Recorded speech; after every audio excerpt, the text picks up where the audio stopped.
안녕하세요, 여러분. 빨강구두입니다. 오늘은 조금 특별한 책을 한 권 소개해 드리려고 합니다. 바로 박진여 선생님의 에세이 나는 보았습니다입니다. 이 책을 소개하기에 앞서 제 개인적인 경험 하나를 먼저 나눠보려 합니다.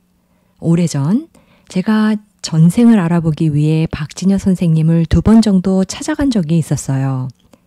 처음 배웠을 때 가장 인상 깊었던 건 그분의 기운이 정말 맑고 깨끗하다고 느껴졌습니다.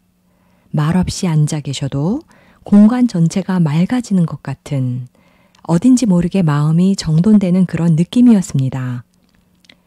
그때 저는 제 전생을 통해서 지금의 가족들과의 관계, 그리고 얽혀있던 인연들을 알게 되었고 그걸 계기로 제 삶을 좀 더 깊이 이해하게 되었습니다.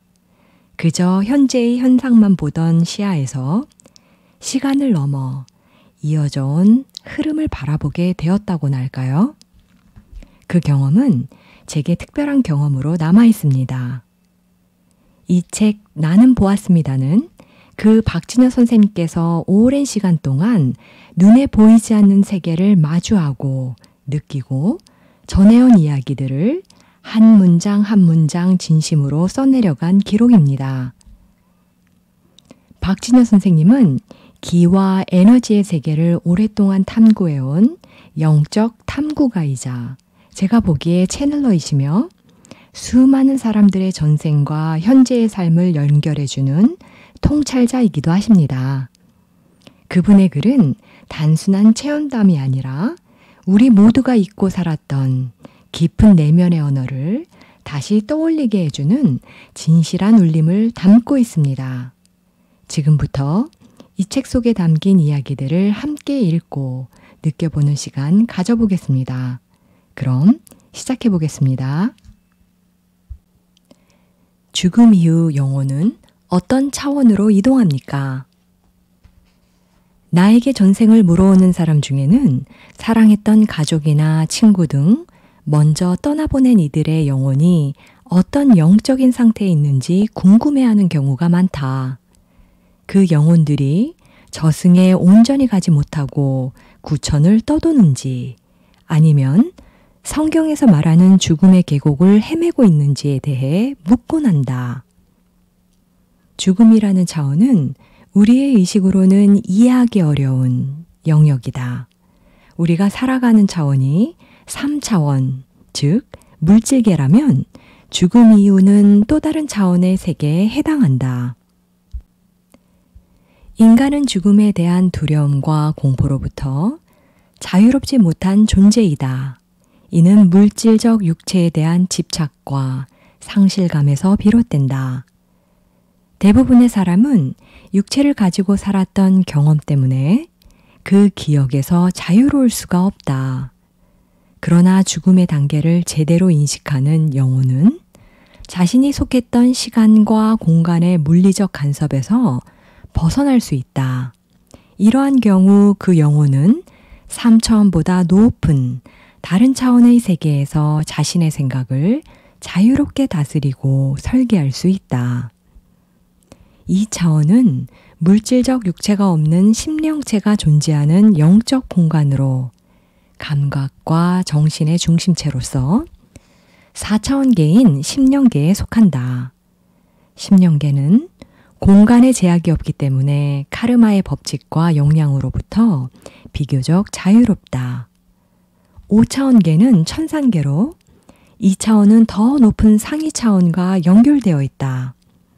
천상계는 우주의 모든 물질의 근원 에너지를 관장하는 곳으로 우주의 창조주가 계신 창소이다. 서양의 신지학에서는 인간의 7가지 본질에 대한 비경을 가르쳤으며 고대 티베트인들은 이러한 심오하고 신비한 상태를 바르도라 불렀다. 8세기의 티베트인들은 육체를 벗어난 경험을 모아 영혼이 사후에 경험하고 통과해야 할 과정을 보여주는 안내서 티베트 사자해설을 엮어냈다. 이 책은 사람이 죽은 순간부터 49일 동안 영혼이 살아생전에 지은 선악의 업보에 따른 영적 청산 과정을 거치는 내용을 담고 있다. 하나뿐인 귀한 아들을 불의 사고로 잃은 어머니가 찾아온 적이 있다. 아들은 미국의 명문대학을 졸업한 전도 유망한 청년이었다.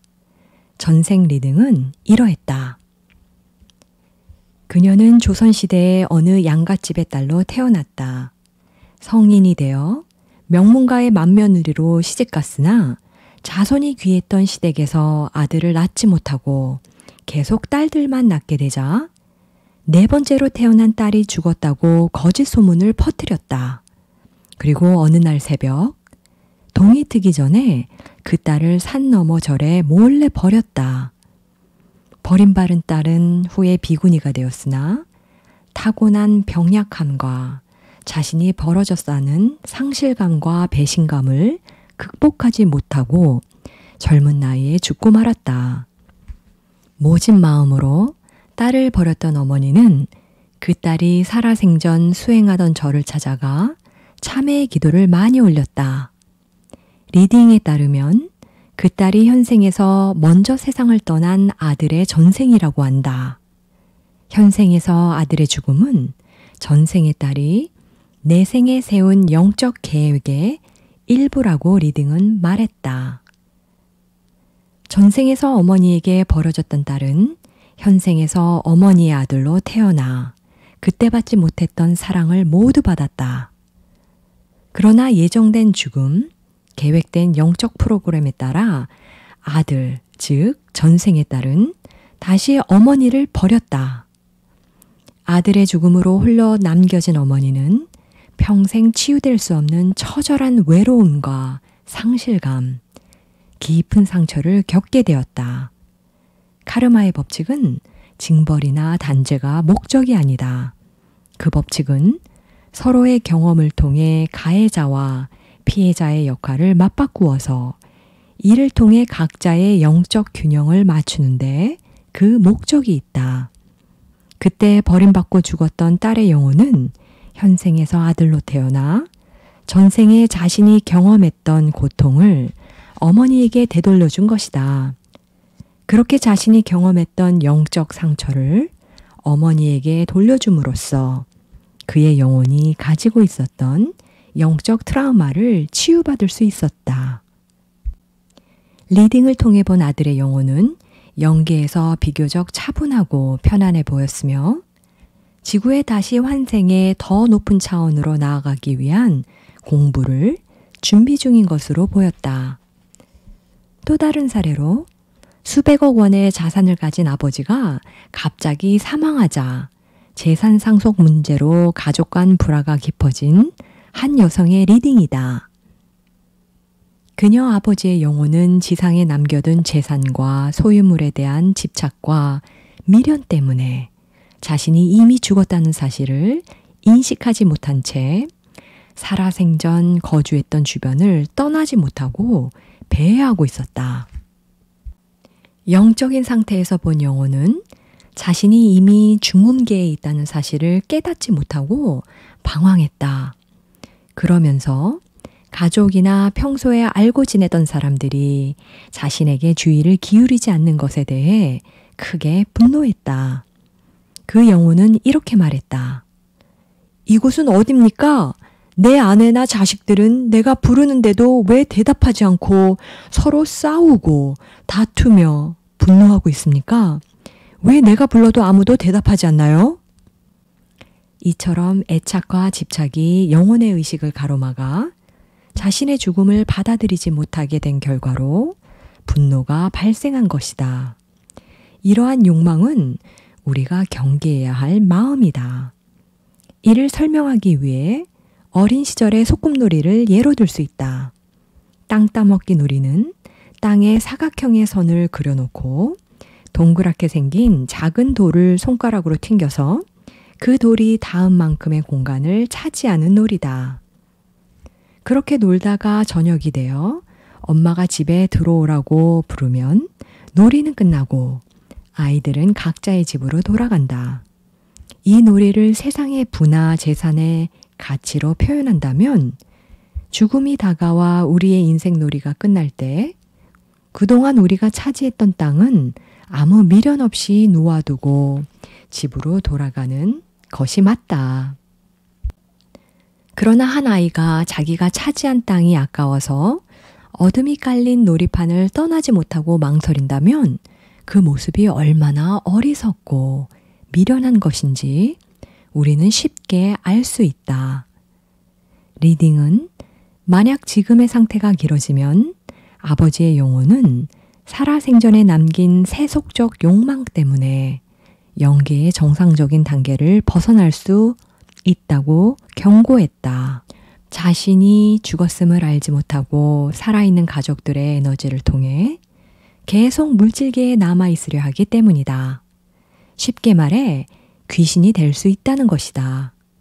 귀신이란 죽음 후에 끊어야 할 집착과 미련을 남긴 채 윤회를 위한 다음 단계로 넘어가지 못한 상태를 말한다. 결국 환생이 불가능해진다. 이런 혼란 속에 있는 영혼에게는 천도제나 종교적 기도를 통해 생전의 의식과 말라식을 지워주는 것이 필요하다. 그 영혼이 빨리 안식에 들 수 있도록 돕는 것이다. 당신은 죽었으니 이제 다른 차원의 세계로 가야 한다고 일깨워 주어야 한다. 나는 수많은 리딩을 통해 영혼이 이 세상에 거듭 태어나는 이유를 깨닫고 있다. 바로 우리의 영혼은 원래 지니고 있던 신성을 되찾는 여정을 하고 있는 것이다. 비록 전생의 영향으로 지금 생에서 바른 삶을 살지 못했다 해도 지금으로부터라도 그 신성을 회복하려는 노력을 시작해야 한다. 아직 늦지 않았다.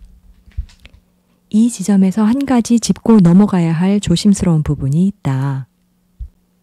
평상시 깨어있는 우리의 의식은 여러 의식 중 하나일 뿐이고 다른 의식들은 얇은 에테르층의 장막에 가려 분리되어 있다.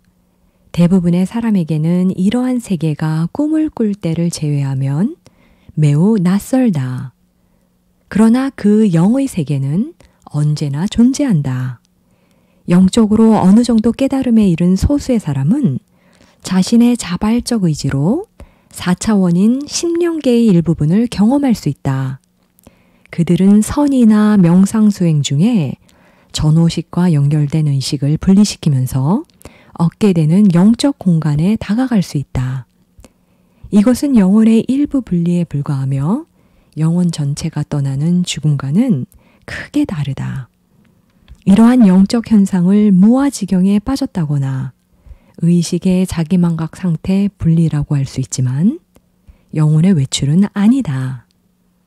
그러나 우리 인간은 다차원적 세계로 나아가는 데는 어쩔 수 없는 한계가 있다. 물질이라는 육체를 가지고 있기 때문이다. 그러나 아무리 뛰어난 명상가라도 깨어있는 의식 상태에서 영적 공간이나 더 나아가 영혼이 머무는 죽음의 공간을 따라가서는 안 된다. 영계의 차원을 관찰하는 것은 대단히 위험하다. 이는 극도로 조심스럽고 제한된 차원에서만 허용되는 매우 어려운 영적 작업이다. 그 이유는 서로 공유할 수 있는 차원이 다르기 때문이다. 그렇기 때문에 생명적 에너지인 물질계와 연결된 의식을 가진 사람이 비물질계인 심령적 영역에 들어가는 것은 엄격히 금기해야 할 문제이다. 그러나 내가 하는 전생 리딩은 무아지경이나 의식의 망각 상태가 아닌 깨어있는 현재 의식 상태에서 그런 차원에서 얻을 수 있는 정보들을 보고 말한다. 영계에서 일어나는 현상들을 현재의 언어로 표현하는 데는 한계가 있지만 비유하자면 일반인의 출입이 엄격히 통제되는 1급 군사보호시설을 예로 들 수 있다. 그곳에는 침입자에게 언제든지 발포할 준비가 된 경비병들이 삼엄한 경비를 서고 있다. 그런 곳에 울타리나 담을 넘는 것은 생명을 담보로 하는 매우 위험한 일이다. 영적인 차원에서도 이와 같은 위기와 위험이 존재한다.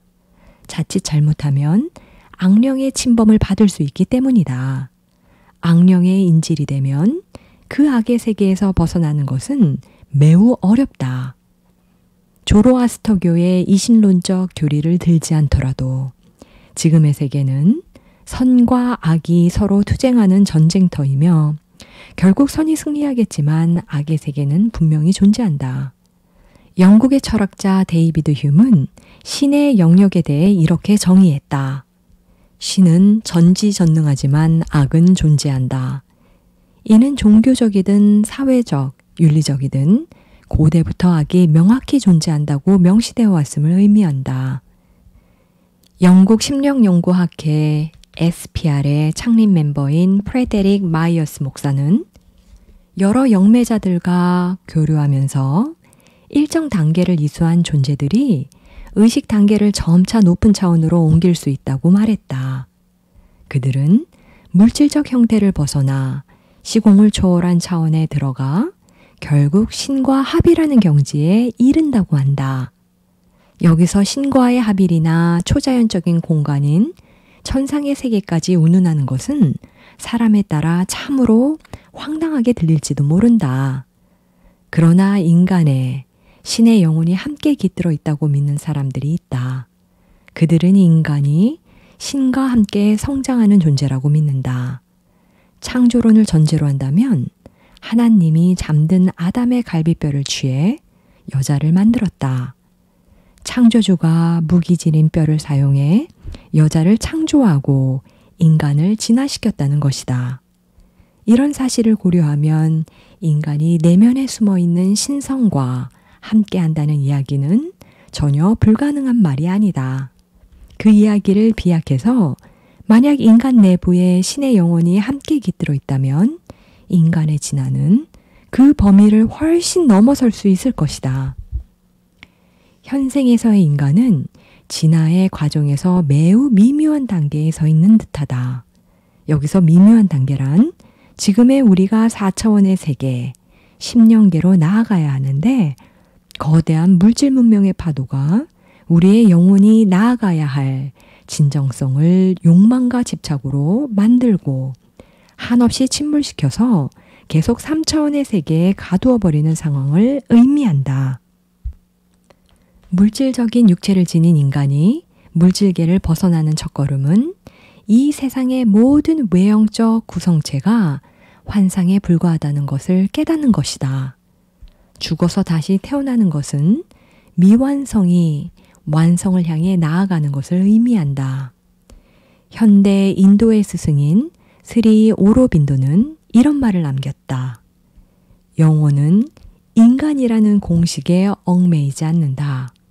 영혼은 인간과 더불어 시작된 것이 아니며 인간과 더불어 끝나는 것도 아니다. 영혼에게는 인간이라는 존재보다 앞선 과거가 있으며 또한 인간을 초월하는 미래가 있다. 오늘 함께 읽은 나는 보았습니다 속 이야기 여러분은 어떻게 느끼셨나요? 눈에 보이지 않지만 분명히 존재하는 것들에 대해 잠시나마 마음을 열어보는 시간이 되었기를 바랍니다. 우리가 살아가는 이 현실도 때로는 눈에 보이지 않는 인연과 에너지 속에서 더 깊은 의미로 이어지고 있는 건 아닐까요? 박진여 선생님의 글은 그 조용한 진실을 담담하지만 깊이 있게 전해주고 있습니다. 오늘도 제 영상과 함께 해주셔서 감사드리고요. 함께 해주신 모든 분들에게 따뜻한 마음과 사랑을 전합니다. 그럼 다음 영상에서 또 뵙겠습니다. 감사합니다.